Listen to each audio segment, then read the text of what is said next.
Budget 2024-25 पारित होने के बाद देहरादून के समाजसेवी संजय कनौजिया ने सरकार पर आरोप लगाते हुए कहा कि यह बजट 140 करोड़ जनता को ध्यान में रखकर नहीं बनाया गया है, बल्कि यह बजट कुछ पूंजीपतियों को प्रोत्साहित करने के लिए बनाया गया है। वरिष्ठ समाजसेवी संजय कनौजिया ने आभूषण बेचने पर 12% टैक्स लगाए जाने का भारी विरोध करते हुए कहा कि आभूषण बेचने पर किसी भी प्रकार का कर नहीं लगाया जाना चाहिए। आगे उन्होंने कहा कि गरीब लोग जरूरत पड़ने पर अपने गहनों को दुकानों में बेचने जाते हैं। अब यदि सरकार इन गहनों पर इतना ज्यादा टैक्स वसूल करेगी तो आम जनता की परेशानी बढ़ जाएगी। बजट का मुद्दा तो एक्चुअली मैंने देखा था, भी पता चला था कि जो गोल्ड बेचने जाएगा वो 12.5 से 20% टैक्स के दायरे में आएगा, वो टैक्स देना पड़ेगा। तो मुझे थोड़ा सा वो अटपटा सा लगा, तो मैंने कहा थोड़ा सा तो एक कम है। तो मैंने एक इस हिसाब में एक बजट बनाया 140 जनता की तरफ से, 140 करोड़ जनता की तरफ से, क्योंकि इसमें 20 से बल्कि 50% वसूल किया जाए। उसका एक प्रारूप मैंने तैयार करा था। जो ज्वेलरी के रूप में है उसे टैक्स मुक्त रखा जाए, और जो 100 ग्राम बेचता है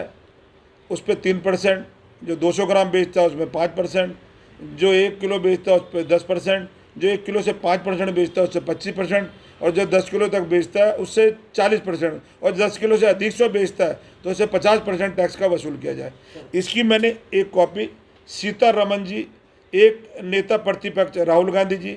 और एक हमारे home minister Amit Shah ji,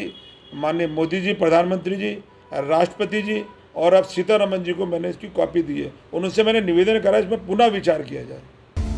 cabinet मंत्री डॉक्टर धन सिंह रावत ने जनपद पौड़ी के अंतर्गत विकासखंड थलीसैंण क्षेत्र के जयंतीडांग आपदाग्रस्त क्षेत्र का निरीक्षण किया। इस दौरान उन्होंने प्रभावित परिवारों से मुलाकात कर आपदा प्रभावितों को चेक वितरित किए, साथ ही ग्रामीणों से मुलाकात कर हर संभव मदद दिलाने का आश्वासन दिया। मैं जयंती और डांग इलाके में काफी आपदा के कारण काफ़ी क्षति हुई है, और कई लोगों की गौशाले बह गई थी, कई लोगों के जनहानि हुई है, किसी के जो है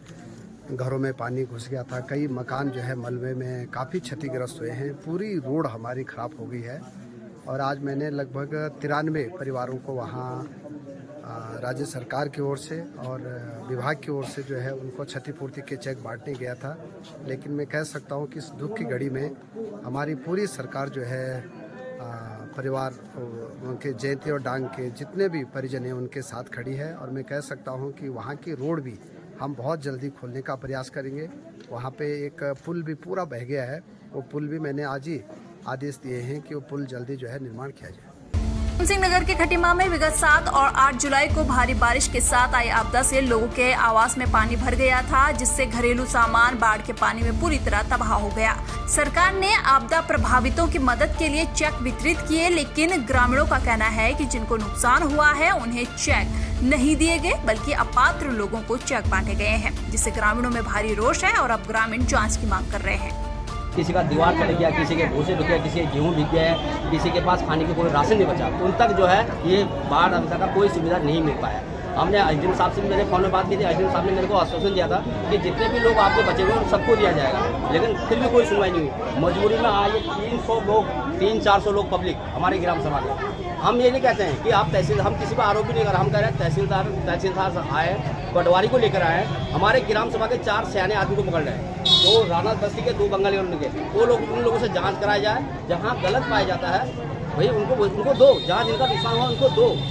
हमारी टीम बनी हुई थी, उन्होंने लगभग सारा सर्वे कर चुके हैं और सारे पत्र व्यक्तियों को हमारे द्वारा चेक का वितरण किया जा चुका है और सर्वे भी किया जा चुका है, जिसमें से कुछ लोगों को पात्र व्यक्तियों का भी चेक वितरण किए जाना अभी और बाकी है। तो लगभग हम सभी 100% लगभग हम जो पात्र व्यक्ति जो इस बाढ़ से प्रभावित हुए उनको चेक वितरण कर रहे हैं। इसकी हम एक्सेल शीट भी बना रहे हैं और सारा का सारा सबके सामने हम उसको दे भी देंगे, वेबसाइट में भी अपलोड कर देंगे कि वो हम खुद ही देख लेंगे कि किन किन लोगों को ये वितरित हो चुका है। सर कितने दिन तक चलेगा चेक वितरण? मेरे ख्याल से आज शाम या कल सुबह तक हम पूरा कर देंगे। सर दूसरा पौड़ी जिला प्राधिकरण में भवन मानचित्र के लंबित पड़े प्रकरणों को विभाग समय पर निस्तारित नहीं कर पा रहा है, जिससे लोगों को दिक्कतों का सामना करना पड़ रहा है। मौके का मुआयना न करने के कारण भी कई केस बीते कई साल से प्राधिकरण में लटके पड़े हैं, जबकि कई प्रकरण मास्टर प्लान की अड़चन के कारण भी लटके हैं। ऐसे में डीएम पौड़ी ने जिला विकास प्राधिकरण को लंबित मामलों को जल्द निस्तारित करने के निर्देश दिए हैं। अधिकारी के साथ जो बैठक थी वो सकारात्मक रही। हमारे कुछ मुद्दे थे, जैसे जो बार बार फाइलें जमा करने के बाद बार बार ऑब्जेक्शन लगते हैं, उस संबंध में हमारी वार्ता हुई कि एक ही बार क्यों नहीं हुआ ऑब्जेक्शन लग रहे हैं। और सेकंड जो है कि गलत तरीके से ऑब्जेक्शनों को लगाया जा रहा है, ऑब्जेक्शन रिमूव कर दिए जाते हैं, उसके बावजूद जो है वो रिजेक्शन के लिए डीएम साहब को रिकमेंडेड कर दी जाती है। और माननीय आयुक्त महोदय के निर्देशों के क्रम में हमारी ये सेकंड डीडीए की अदालत थी और इसमें मैंने जो हमारे आर्किटेक्ट्स से या एप्लीकेंट्स से उनसे डिटेल में इसमें डिस्कशंस भी किए और कुछ पर्टिकुलर इश्यूज हमारे लैंड यूज़ को लेकर के या मास्टर प्लान को लेकर के वो जल्दी ही बोर्ड बैठक बुलवाते हुए कमिश्नर महोदय के माध्यम से शासन प्रेषित किए जाएंगे, ताकि सीतापुर नेत्र चिकित्सालय या कुछ ऐसे एरियाज हैं जो मास्टर प्लान में अलग दिखाए जा रहे हैं और मौके पे भी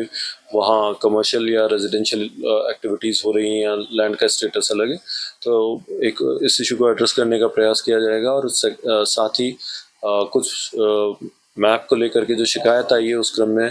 जो हमारी प्रोबेशनर या एक IAS एंट्रेंट है उनके माध्यम से एक इंक्वायरी अगले 10-15 दिनों में कंडक्ट करवाई जा रही है, ताकि अगर किसी के द्वारा जानबूझकर मैप्स को रोकने की कोशिश की जाएगी तो उसमें डिसिप्लिनरी एक्शन भी इनिशिएट किया जाएगा।